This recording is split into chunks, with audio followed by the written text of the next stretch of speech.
मुझे यह जानकर कोई विशेष आश्चर्य तो हुआ नहीं कि ममता दीदी ने कल नंदीग्राम में कहा कि मुझ पर जितने हमले हुए सब बिहार और यूपी के गुंडों ने किए हैं। पहली बात तो यह है कि उन पे कोई हमले हुए ही नहीं। अभी भी जिसको हमला बता रही हैं उससे बड़ा कोई ढोंग हो नहीं सकता। किसी का पैर टूटा हो, पैर में फ्रैक्चर हो, घूमता फिरे, ये तो जिनके पैर टूटे होंगे वो बता सकते हैं कि वो हो सकता है या संभव नहीं हो सकता है। दूसरी बात ये है कि ममता दीदी ने पूरे बिहार का ही नहीं, बंगाल का ही भी अपमान किया है, क्योंकि बंगाल जिसके नाम से प्रसिद्ध है, अमर विवेकानंदो, अमर रविंद्रनाथ ठाकुर, अमर महर्षि अरविंदो, ये जब होता था और जब था तो बिहार बंगाल एक ही था। हमारे पूर्वज भी उतने ही बंगाली थे जितने कि ममता दीदी के थे, और ममता दीदी के पूर्वज भी उतने ही बिहारी थे जितने कि हमारे पूर्वज थे।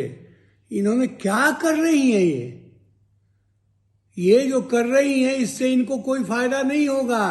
कहा गया है कि जब किसी के सिर पे विनाश मर आता है तो उसका बुद्धि विवेक। ने कहा कि मुझे यह जानकर कोई विशेष आश्चर्य तो हुआ नहीं कि ममता दीदी ने कल नंदीग्राम में कहा कि मुझ पर जितने हमले हुए ये सब बिहार और यूपी के गुंडे ने किए हैं। पहली बात तो यह है कि उन पर कोई हमला हुआ ही नहीं।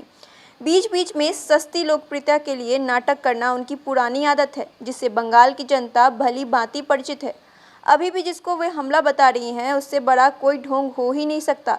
किसी का पैर टूटा हो, पैर में फ्रैक्चर हो, वह घूमता फिरे, यह तो जिनके कभी पैर टूटे होंगे वे ही बता सकते हैं कि यह कितना संभव हो सकता है या संभव नहीं हो सकता है। दूसरी बात यह है कि ममता दीदी ने पूरे बिहार का ही नहीं, बंगाल का और अपने पूर्वजों का भी अपमान किया है, क्योंकि बंगाल आज भी जिसके नाम से प्रसिद्ध है, जिनके लिए बंगालवासी अमर विवेकानंद, अमर रविंद्रनाथ ठाकुर, अमर महर्षि अरविंद का रट लगाकर गौरवान्वित होते हैं।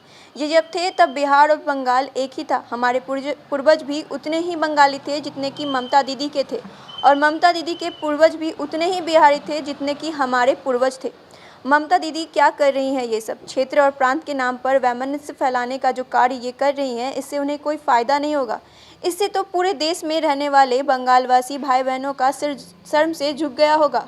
कहा गया है किसी के सर पर जब विनाश मंडराता है तो उसकी बुद्धि विवेक नष्ट हो जाती है। विनाश काले विपरीत बुद्धि।